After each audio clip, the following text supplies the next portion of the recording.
ካሊፎርኒያ የሚባል ቦታ ላይ 2007 ዓመተ ምህረት ላይ አንድ ሰው ከትልቅ ድልድዩ ላይ ራሱን አጥፍቶ ይገኛል እና ያ ሰው ኪስ ውስጥ ወረቀት ይገኛል። ወረቀቱም እንደሚል ታውቃላችሁ፣ ከቤቴ ተነስቼ ወደ ድልድዩ ራሴን ለማጥፋት እየሄድኩኝ ነው እና በዚህ መሃል አንድ ሰው ፈገግ ብሎ ካየኝ ወይ እንዴት ነህ ካለኝ እመለሳለሁ የሚል ነበር።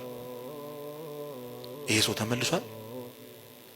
አንድ ፈገግ የሚል ሰው ስላጣ እኛ እኩልነት ነው የሚመስለን፣ መኩራት ይመስለናል፣ ኮስተር ብሎ መራመድ፣ ሁሉንም ሰው እንደው በቃ በትዕቢት ማናገር፣ ልክ ልኩን ነገረው ምናምን ነው እኛ ደስ የሚለው። ዝቅ የሚለው ሁሉንም ደግሞ ትውቶ ነው የሚያናገረው። ይሄ አሽቃባጭ እንደው ለሁሉ ምንትን እንደዚህ ምናምን የሚባል እንዳይመስላችሁ። የኛ ጥሩ ፊት የማንን ህይወት እንደሚመልስ የማንን ተስፋ እንደሚመልስ አናውቅ። በዚህ ወደ ኋላ እንዳትሉ። የሚያለቅስ ሰው ስታዩ እንዳታልፉ። እግዚአብሔር አልፏችኋል፣ አላለፈንም ማለት እንዳታልፉ። ያዘነ ሰው ስታዩ እንዳታልፉ፣ አላቀውም ብላችሁ እንዳታልፉ። ምን ሆነ ነው ወንድም ይበሉ። ጸልዩ፣ ለጓደኞቻችሁ ለቤተሰቦቻችሁ ጸልዩ፣ ለሀገራችን ጸልዩ። ለሁሉም ሰው መጸለይ ያስፈልጋል።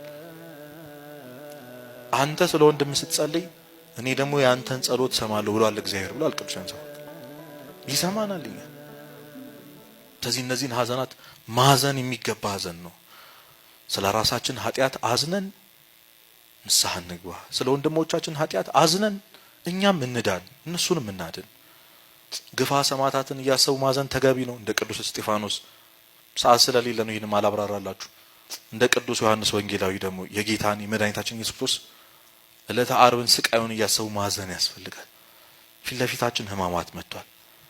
ይኸውላችሁ የማይረሳ ነገር ረስተን ነው እንዲሆን ነው። እየሰማችሁኝ ነው? ልጨርስ ነው። የመጨረሻ ነጥቤ የማይረሳ ነገር ነው የረሳ ነው። የጌታ ሕመም የሚረሳ ነገር አይደለም። መሰቀሉ የሚረሳ መገረፉ የሚረሳ ነገር አይደለም። እመኑኝ፣ እሱን ከረሳን አንድንም።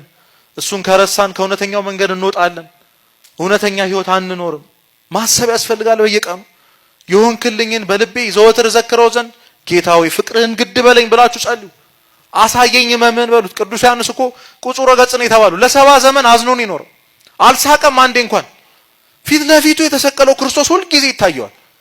ምን ብሎ ይሳቅ? ምን ብሎ ይኑር? ከባድ ነው እሱን ማየት። አሳየኝ በሉት መምህን፣ የተወጋው ጎንህን አሳየኝ ልዘን በሉት።